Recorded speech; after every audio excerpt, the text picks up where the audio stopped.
Banggain, bangga out! Check it out! Tambay, tambay sa unang hirit. Tambay, tambay. Alright, ako bumiyahe na tayo sa Cavite at makipiesta na sa mga Caviteño o sa Kabuteño Festival ng Bayan ng GMA. That's right. Good morning, Kuya Lars. Ang katutak na kabute ng Cavite ang pinagmamalaki nila doon. Kaya eto na ang ating Summer Fiesta Hirit sa UH Mobile Tambayan. Mga kabute, sarap.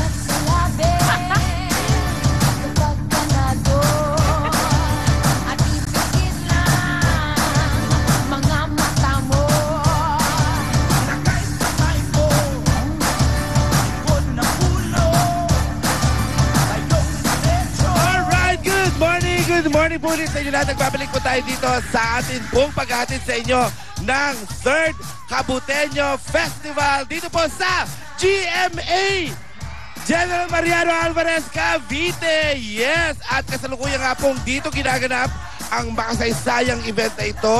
At syempre may konting trivia po muna tayo dito, okay?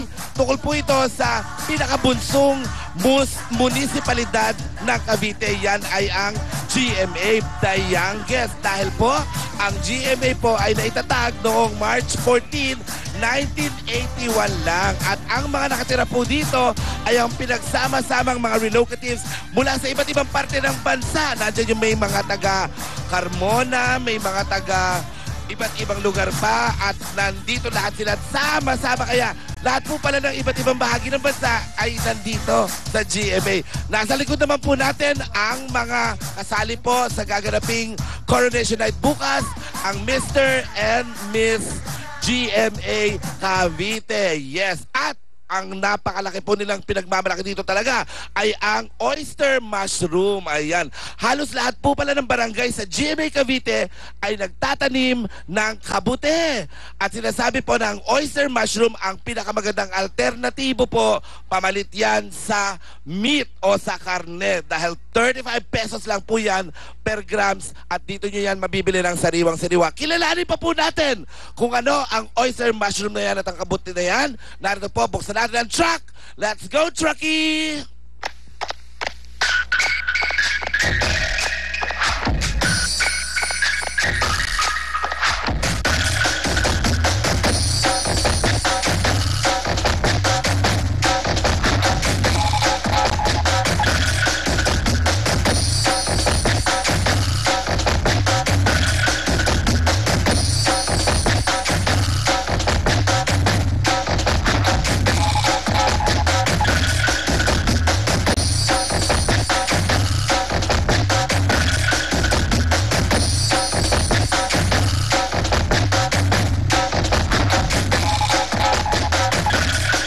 Alright, nandito po sa loob ng truck ang iba't iba pong mga putahe na sinasamahan po ng oyster mushroom. May mushroom soup sila dito, may chop suey, merong okoy mushroom, merong carbonara, biruin nyo carbonara, white sauce pero mushroom meron siya, siomai mushroom, lumpia mushroom, at ang kanilang pancit with mushroom, and of course, salad mushroom. Ilan lamang po yan sa mga suggestion po ng mga putahe na pwede nyong samahan ng oyster mushroom na kung saan dito po sa GMA Cavite, marami kayong mabibili.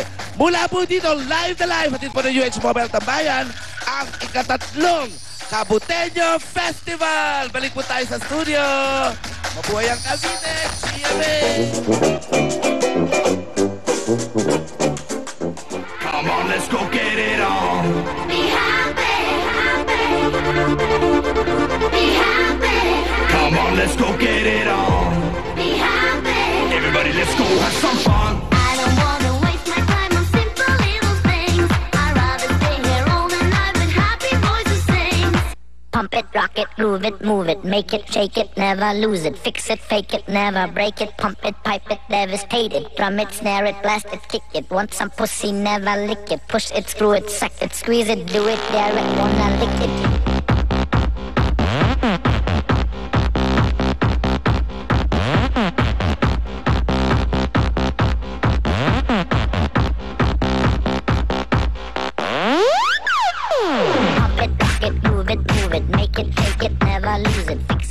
At patuloy po ang ating pakikipiesta dito po sa 3rd Kabuteño Festival sa GMA Cavite.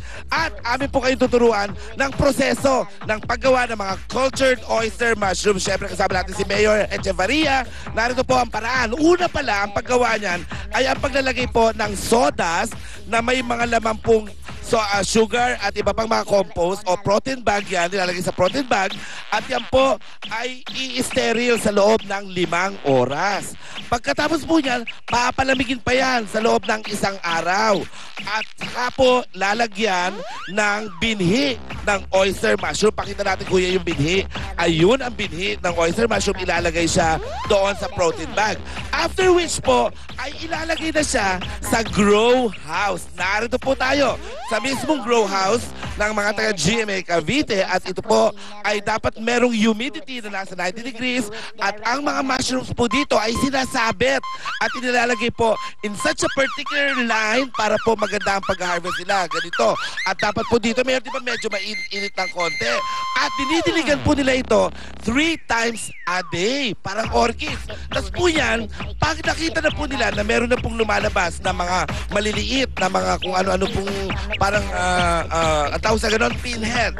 Pag lumabas na po yan, kagaya ng mga ganito, after 15 days, lalaki at lalaki po yan. Kagaya na po ng hawak-hawak ko. Ayan, mga ilang days na po ito.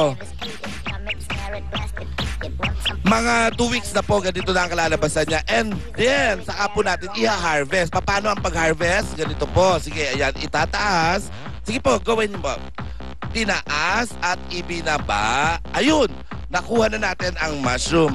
Everyday po ang harvest ito. Kaya kung magtatanim kayo ng mushroom, ibig sabihin, everyday aani kayo. Ito na po yung ating mushroom na pwede kainin. Lalagyan na po natin dito dahil po, mayroon silang tinatawag na special na package. Nilalagay po nila ito sa ganitong mga styrofoams at ito po ay merong bigat na 100 grams at ibibenta po nila ito sa halagang 35 pesos. Napaka-nutritious po. Very good alternative sa meat. Let's go mushroom. Let's go to GMA Cavite's 3rd Kabuteño Festival. Alright, thank you very much Mayor Echevarria sa ating rondalya at sa lahat po naman nag-participate dito po sa 3rd Kabuteño Festival. Balik po tayo sa studio and let's eat mushrooms! Cuánto amor, chiquita, fresita, para esta chacha bonita, loquita. Cuánto amor, chiquita, rosita.